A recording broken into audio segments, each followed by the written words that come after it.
আদি পুস্তক, হালেলুয়া, আমি পড়ছি আদি পুস্তক 12:3।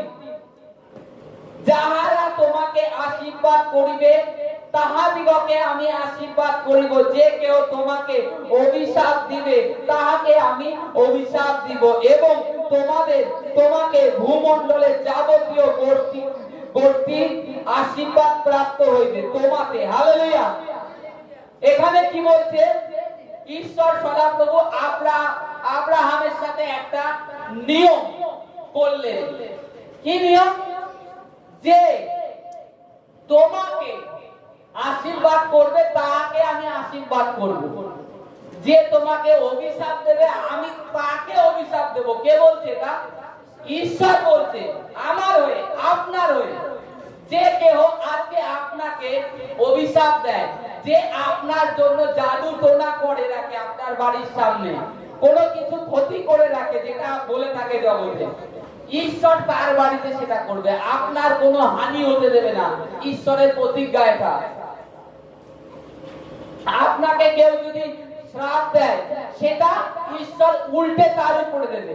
আর আব্রাহামের সমস্ত গোষ্ঠী, বাইবেলে বলছে সমস্ত গোষ্ঠী, তার সমস্ত গোষ্ঠীকে আমরা যারা ঈশ্বরকে ডাকছে, তারা যে প্রান্তেই থাক, যীশু খ্রিস্টের পবিত্র নামেতে যারা ডাকছে, তারা যে পৃথিবীর যে কর্নারেই থাক না কেন, তারা আব্রাহামের গোষ্ঠী, আর তারা আব্রাহামের আশীর্বাদের অধিকারী। আজকে তারা প্রত্যেকে অঙ্গীকার সহকারে বলতে পারে। আর আব্রাহাম এতটা আশীষের কারণ কেন হয়েছিল? আব্রাহাম যখন ঈশ্বর তাকে 100 বছরের মাথায় সন্তান দিলেন, ইসাহাক, ঈশ্বর বললেন যাও মরিয়া পর্বতে গিয়ে তোমার পুত্রকে বলি দাও। হালেলুয়া। একটা সন্তান দিল 100 বছরের মাথায়, তাও তার স্ত্রীর, বাইবেলে লেখা আছে তার স্ত্রীর বয়স 99 বছর বয়স হয়ে গিয়েছিল। যখন 100 বছর মাথায় একটা পুত্র দিল, তারপরেও ঈশ্বর বলছে এই পুত্র নিয়ে মরিয়া পাহাড়ে গিয়ে আমার উদ্দেশ্যে তাকে বলি দাও। হালেলুয়া। আপনি আমি কি করব? শারীরিক মানুষ যাবেন আপনি আপনার ছেলেকে নিয়ে বলি দিতে? কিন্তু আব্রাহাম কি করেছে জানেন?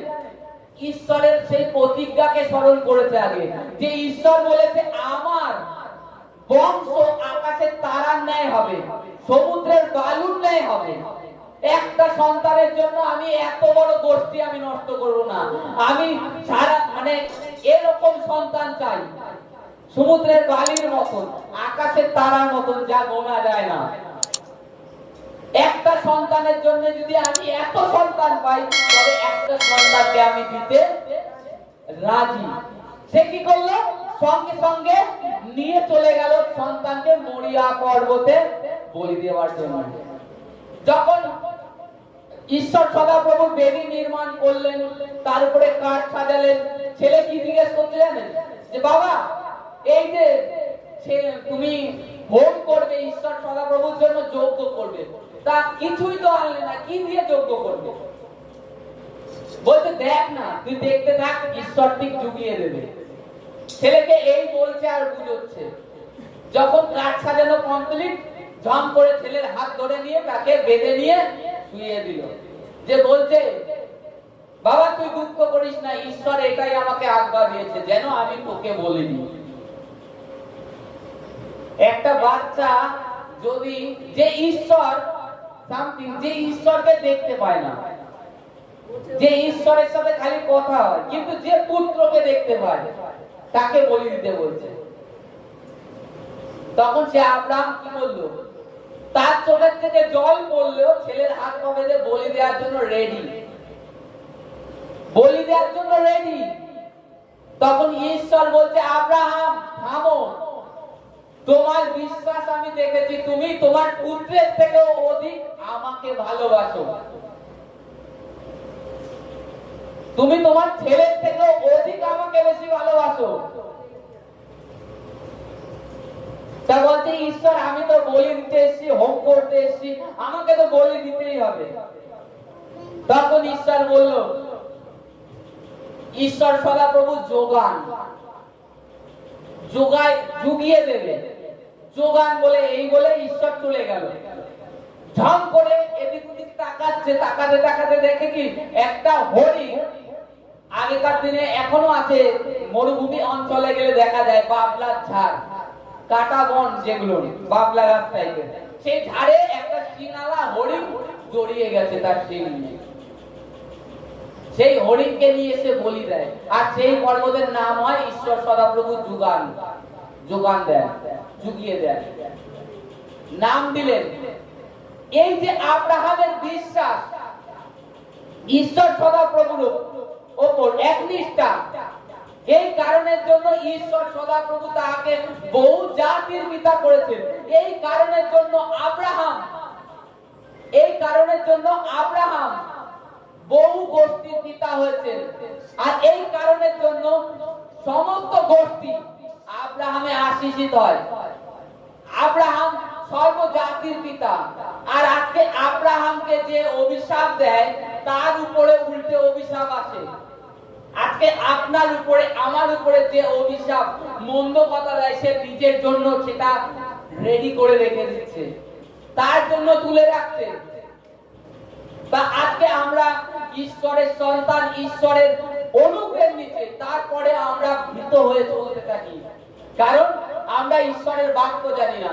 এই কারণে বাইবেল প্রভু যীশু খ্রিস্ট বলছে, তার বাক্যে লেখা আছে যে না জানো শাস্ত্র, না জানো তোমরা ঈশ্বরের পরাক্রম, ঈশ্বর কিভাবে কাজ করে। এই কারণের জন্য তোমরা পিছিয়ে আছো, তোমরা ভীত থাকছো, যেতে পারছো না। তোমরা কেউ তোমার বাড়িতে কিছু লেবু লঙ্কা রেখে গেছে, ভয় পেয়ে যাচ্ছ। একটা পাস্টার বলছে, যদি জাদু টোনা কেউ করে লেবু রেখে যায়, লেবুটা নিয়ে এসে কেটে শরবত জল করে খেয়ে নাও, শরবত জল করে খেয়ে নাও। এটা জানো তোমার মধ্যে যে বাস করে, সে লেবু, মন্ত্র, জাদু টোনা, এভরিথিং যা আছে তার থেকে বড়, আর সেটাকে তিনি নিয়ন্ত্রণ করবে, কিচ্ছু হবে না। কারণ তোমার মধ্যে বড় রয়েছে কে? সে পবিত্র আত্মা তোমার মধ্যে রয়েছে। তাহলে তোমরা কেন ভীত হও? তোমরা আশীষের সন্তান, আব্রাহামের সন্তান, অনুগ্রহের সন্তান। তোমাদেরকে যে অভিশাপ দেবে, তার অভিশাপ ঈশ্বর সদাপ্রভু সেটা তাকে দেবে, দ্বিগুণ ফিরিয়ে দেবে। তুমি এটাই প্রার্থনা করো যে ঈশ্বর সে যেন তোমাকে জানে, তোমাকে বোঝে। ঈশ্বরের প্রেম, ঈশ্বর কি তোমার মধ্যে সে যেন দেখতে পায়। তবেই দেখো ঈশ্বরের রাজ্য তোমাদের কাছে দেখতে পাবে যে ঈশ্বর যে মানুষকে, যে প্রভু যীশু খ্রিস্ট যে শান্তি দিয়ে গেছে, সে শান্তিটা কোথায় আছে। আগে নিজে শান্ত হও, ঈশ্বরের প্রতি শান্ত হয়ে বিশ্বাস নিয়ে আসো, উদ্বিগ্ন হয়েও না, ঈশ্বরের প্রতি বিশ্বাস রাখো। আজকে যে কোনো সমস্যা হলো, ঈশ্বর আগে ঈশ্বরের কাছে যাও, হাঁটু গাড়ো যে প্রভু আমি জানি, আমি বিশ্বাস করি যে তুমি আমার প্রার্থনা শুনে থাকো। যীশু খ্রিস্ট যখন লাজারকে বের করছিলেন, পিতা পরমেশ্বরের ধন্যবাদ দিয়ে কি বলছিলেন? পিতা আমি জানি কিংবা জেনে থাকি তুমি আমার প্রার্থনা শুনে থাকো। প্রার্থনার কতটা ভেদ। আপনারা বলেন প্রভু আমরা জানি, ধন্যবাদ করি তুমি আমার প্রার্থনা শোনো, এটা একরকম। আর এইটা একরকম আলাদা, যে প্রভু আমি জানি পিতা তুমি আমার প্রার্থনা শুনে থাকো। কনফার্ম, নিজের থেকে আপনি অলরেডি কনফার্ম হয়ে যাচ্ছেন যে ঈশ্বর আমার প্রার্থনা শুনে থাকে। আর ঈশ্বর যখন আপনি প্রার্থনা করেন, সেটাই আপনার জীবনে হয়। আপনি আশীষটাকে আব্রাহামের মতো নিয়ে নিন। আব্রাহাম ঈশ্বরের উপস্থিতিতে থেকে গেছে সারা জীবন। সমস্যা এসছে, অনেক সমস্যা এসছে, তার ভাইপো লোট তার থেকে ছেড়ে চলে গেছে, তাও সে ঈশ্বরের। ভাইপো লোট যে স্থানে সুন্দর ঘাস আছে সেই স্থানে চলে গেল। আব্রাহাম আর তার দাসের মধ্যে গন্ডগোল হতো, মেষ নিয়ে, মানে যে ভেড়া ছিল, ভেড়া নিয়ে গন্ডগোল বাঁধতো যে আমার ভেড়াকে ভালো ঘাসে নিয়ে যাব, আমার ভেড়াকে ভালো ঘাসে নিয়ে যাব। এইভাবে তাদের মধ্যে দ্বন্দ্ব হতো। আব্রাহামের মধ্যে না, তার দাসদের মধ্যে দ্বন্দ্ব হতো। তখন লোটকে ডেকে বললেন, লোট তুমি যেদিক যেতে চাও, তুমি পূর্ব দিক যাবে না পশ্চিম দিক থেকে যাবে? সে দেখে বলছে আমি জর্দনের পাড়ের দিক যাব, জর্দন নদীর পাড়ের দিক, ওখানে সবুজ সবুজ ঘাস আছে।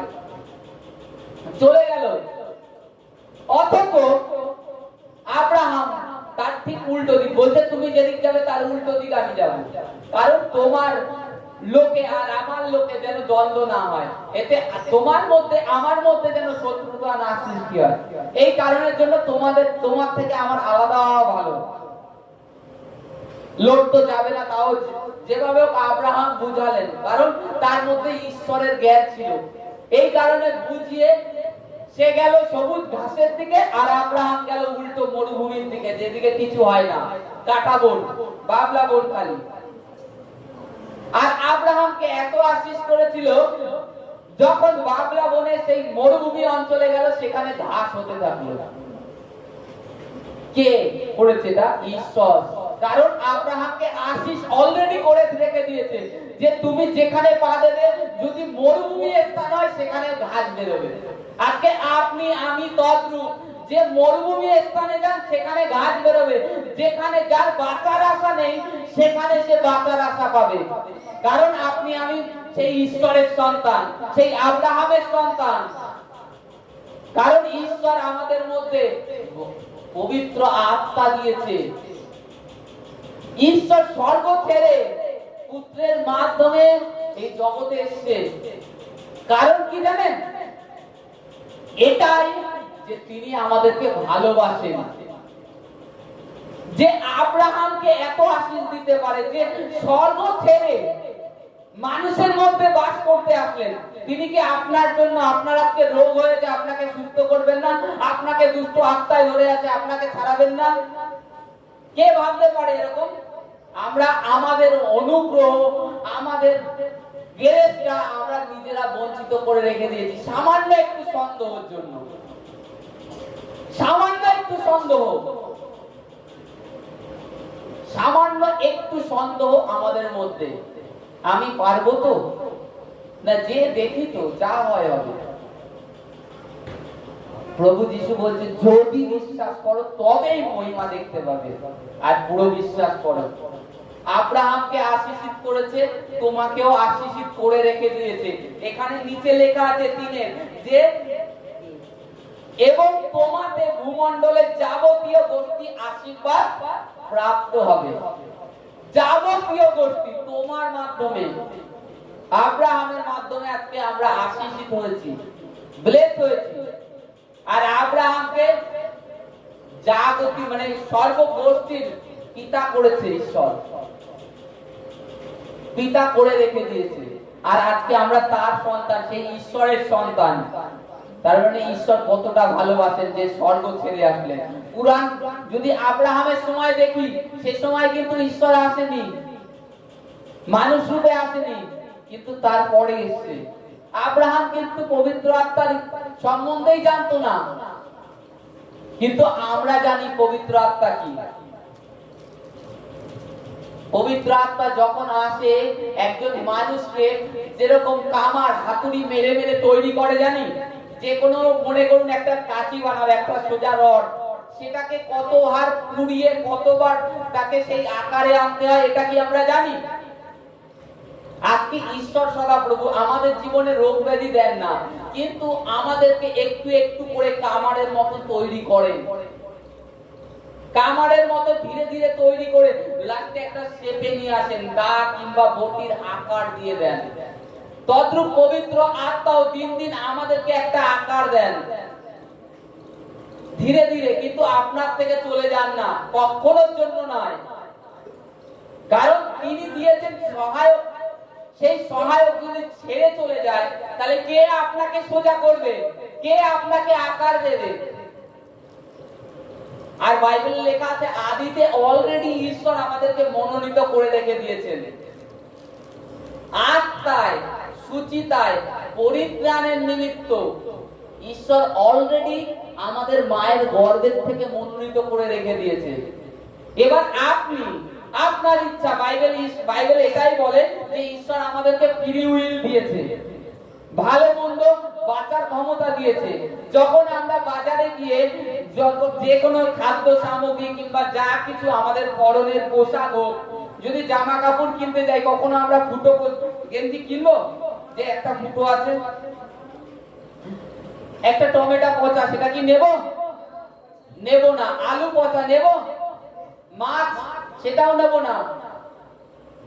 ঈশ্বর এই যে ফ্রি উইলটা দিয়েছে ভালো মন্দ বোঝার, যদি এটাও ঈশ্বর না দিত, লোকে বলতো ঈশ্বর আমাকে শিকল দিয়ে বেঁধে রেখে দিয়েছে, এর জন্য আমি নিজের মতো বাছাই করতে পারছি না। কিন্তু ঈশ্বর বাছাই করার জন্য ফ্রি উইল দিয়েছে আমাদেরকে। ফ্রি উইল কথাটা তো স্বাধীনতা দিয়ে দিয়েছে, তুমি তোমার মতো ভালো মন্দ বাছো। ঈশ্বর সম্বন্ধেও এই ঈশ্বর জগৎ দেখো, এই স্বাধীনতা ঈশ্বর দিয়েছে। তা আজকে সব থেকে বড় জিনিস, আব্রাহামের সময় যে পবিত্র আত্মা ছিল না, আজকে আমাদের সঙ্গে রয়েছে। তবে আমরা কেন ভীত হব? কেন ভীত হব? কারণ আমরা ভয়ের আত্মা পাইনি, আমরা পুনরুত্থানের আত্মা পেয়েছি। আর আমাদের প্রত্যাশা আছে, যীশু খ্রিস্ট যখন মরেছে, তিনি মরে জীবিত হয়েছে, অতএব আমরা খ্রিস্টতে জীবিত হয়ে গেছি। হালেলুয়া! আমাদেরকে সেই বিশ্বাসে দাঁড়াতে হবে, বিশ্বাসে দাঁড়াতে হবে আব্রাহামের মতো। তবে আর ঈশ্বরের কাছে সেই রূপ প্রার্থনা করতে হবে জীবনে। শয়তানের কাজ সন্দেহ দেয়া। কি? শয়তানের কাজ সন্দেহ দেয়া। যখন আপনি সন্দেহকে স্থান দেন কিংবা যখন আপনি ভয়কে আপনার হৃদয়ে স্থান দেন, তখন ঈশ্বর আপনার থেকে দূরে সরে যায়। দূরে বলতে আপনার থেকে বেরিয়ে যায় না, লুকিয়ে যায়। কারণ সে আর কাজ করার জায়গা পায় না আপনি যখনই ভয় করেন। আর ঈশ্বর আমাদেরকে ভয়ের আত্মা দেয়নি, কোরিন্থীয় অধ্যায়ে লেখা আছে। তা আজকে আব্রাহামের মতো বিশ্বাস রাখুন, তবে দেখবেন যা আপনি প্রার্থনা করছেন হয়ে যাচ্ছে, হয়ে যাচ্ছে। কারণ আপনি ঈশ্বর সদাপ্রভুতে বিশ্বাস করেন। সন্দেহ করো না, প্রভু যিশু এটাই বলে গেছেন বারবার। যীশু খ্রিস্ট আমরা যদি বাইবেলে দেখি, অনেক জায়গায় সুসমাচার করতে গেছে।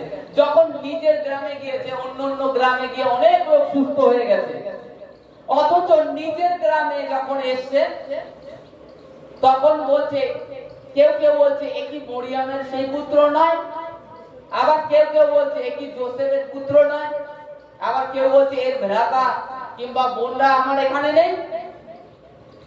বললো যীশু খ্রিস্ট সেখানে অধিক কাজ করতে পারলো না, বাইবেলে লেখা আছে দেখবে। কারণ কি? তারা ভাবছে সেই যিশু, ও তো আমাদের সাথে ছোটবেলায় ঘুরে বেরিয়েছে, কিন্তু ওর মধ্যে ঈশ্বর যে কতটা কি দিয়েছে সেটা ঈশ্বরই জানে। আজকে আমাদের তো সেই রূপ বিশ্বাস আনতে হবে ঈশ্বরের বাক্যে। বাক্যে কি বলতে চাচ্ছে এটাই। আর বাক্যে বিশ্বাস বাড়াতে হলে নিজেকে বাইবেল পড়তে হবে, শুনতে হবে সুসমাচার, তবেই আপনার না বিশ্বাস বাড়বে। প্রার্থনায় যেতে হবে। আজকে আপনি একদিন প্রার্থনা শুনছেন, 6 দিন আদার জগতে লিপ্ত রয়েছে, বাইবেলও পড়ছেন না, প্রার্থনা করছেন, আপনার কি বিশ্বাস থোড়ি বাড়বে? বাইবেলে লেখা আছে ঈশ্বরের বাক্য শোনা, ধ্যান করায় আমাদের বিশ্বাস বাড়ে, কিংবা কোন প্রার্থনাতে থাকায়, তবে আমাদের বিশ্বাস বাড়ে, তবেই আমাদের জীবনে অদ্ভুত কাজ হয়ে যায়, কাজ হয়। আর আমাদেরকেও সেইভাবে আস্তে আস্তে তৈরি করতে হয়। আজকে মনে করুন, আজকে বিশ্বাসীরা কেমন প্রার্থনা করে, আজকে 5 মিনিট প্রার্থনা করছে। মনে করুন নতুন বিশ্বাসী আসলো, বেশি জোর আধা ঘন্টা প্রার্থনা করলো, দিন দিন বড় হতে থাকলো, সে তখনও আধা ঘন্টা প্রার্থনা করছে, তার প্রার্থনা আর বাড়ছে না, ওই আধা ঘন্টায় টাইম ফিক্স। আমরা আমাদের বাচ্চা কাচ্চা যখন বড় হয়, প্রথমে তো দুধ খায়, তারপরে ভাত খায়, ভাত এই কটা খায়, এই কটা খায়, এরকম করতে করতে একদিন পরিপূর্ণ খাদ্য খেতে থাকে, একজন বড় মানুষের খাবার খায়। আজকে প্রার্থনাও তদ্রূপ, প্রার্থনার জীবনটাও। খাদ্যের যেরকম আমার পরিমাণ দিন দিন বাড়ে, আমাদের প্রার্থনার পরিমাণও বাড়াতে হয়, বাক্য পড়ার পরিমাণও বাড়াতে হয়। তবেই না আপনি সেই পুষ্ট থাকবেন, পুষ্ট জীবন, সুস্থ জীবন লাভ করবেন। প্রার্থনার কমের জন্য এটাই হচ্ছে। আর আজকে আমাদেরকে, যেহেতু বাইবেলে লেখা আছে আব্রাহামের গোষ্ঠী, অতএব আমরা তারা আশীষের সন্তান, আমরা যেন কখনো ভুলে না যাই। Hallelujah, hallelujah, hallelujah. আরে